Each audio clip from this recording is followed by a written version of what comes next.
Әйел адам үйде отыра берген соң кәдімгідей басылып, жүнжіп кетеді екен. Күйеуіңнің алдында да қадірің аса болмайды.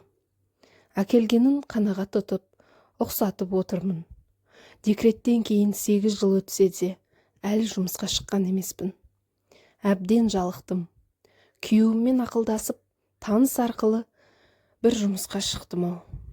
Кәдімгідей еңсем тіктеліп, бойымды түзеп алдым. Ұзақ уақыттан кейін ел көзіне шыққан соң ба, өзге еркектерге назар сала бастадым. Бір жаңашылдық іздедім бе, әлде бұрынғыдай ғашық болуы тәрізді алып ұшқан сезімді қаладым ба? Әйтеуір көңілім жеңілтектеніп тұратын. Сондықтан болар, жұмыстағы бастығымды қатты ұната бастадым. Белгісіз бір нәрсе оған тартады да тұрады. Жанына жақындасам, әтірінің иісіне қоса нағыз еркектің иісін сезетіндеймін. Осындай жеке шаруасын дөңгелеткен адам әрине батыл, ақылды, ештеңеден қорықпайтын ержүрек емес пе? Ол әрине үйленген, 2 кішкене баласы бар. Оның хатшы қызбен жүретінін білетінмін. Біраз уақыттан соң маған да кет әрі емес екенін білдім. Менімен қатынас жасаса, 1-2 рет болған соң кетіп қалар деп ойлағам. Солай болған күнде де мен оған келіскендеймін. Бір сезім, құштарлық оның құшағына итермелей берді. Ол сәтте күйеуімді мүлде ойлаған жоқпын. Бірақ ол махаббатқа әбден беріліп кетті. Бастық болған соң қаталдау, жеке ұстанымы бар адам. Және өте қызғаншақ. Бір мезетте 2 әйелмен жата алмайтынын айтып, маған да күйеуіңмен жатпа деген талап қойды. Өзі әйелімен жатпайды екен. Онысына сенгім келеді әрине. Осылайша 2 ай өтті.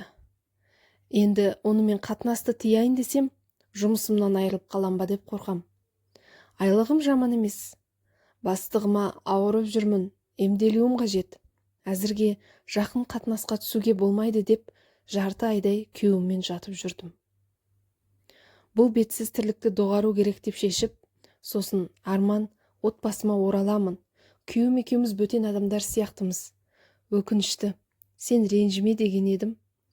Ол бұлқан-талқан болып, ойланып кел, әйтпесе жұмыстан кетесің. Мен сенмен бірге жұмыс істей алмаймын деп жауап қайтарды. Мен сол күйеуіммен болған 15 күн ішінде жүкті екенімді білдім. Декретке кетуіме дейін жұмыс істей тұрғаным жақсы еді. Жүктілік мерзімі үлкен емес. Сондықтан ішім білінгенше жүре тұру үшін арманмен төсек қатынасы болу керек. Жүкті екенімді білген соң арманмен болғым келмей қалды. Не істеу керектігін білмеймін. Ол мені жібергісі келмейді. Ал әйелімен ажырасқысы келмейді. Бірақ әйелінен кеткенін мен де қаламаймын. Бір жағынан қатты қорқамын одан. Бұл қылығымның дұрыс емес екенін білемін. Егер ол әйелмен ажырасып кетсе, мен күйеуіммен бірге тұратын болсам, сонда бір отбасының ойранын шығарғаным емес пе? Басында есімімді жоғалтып, қандай да бір приключение іздегенім рас. Біраз уақыт жай жүре тұрайын деген едім. Енді 2 жаққа да, яғни өз отбасыма да, арманға да ешқандай шығынсыз осы шаруаны жабулы күйінде қалдырайын десем, ыңғай келіңкіремей тұр. Қалай етсем дұрыс болады екен?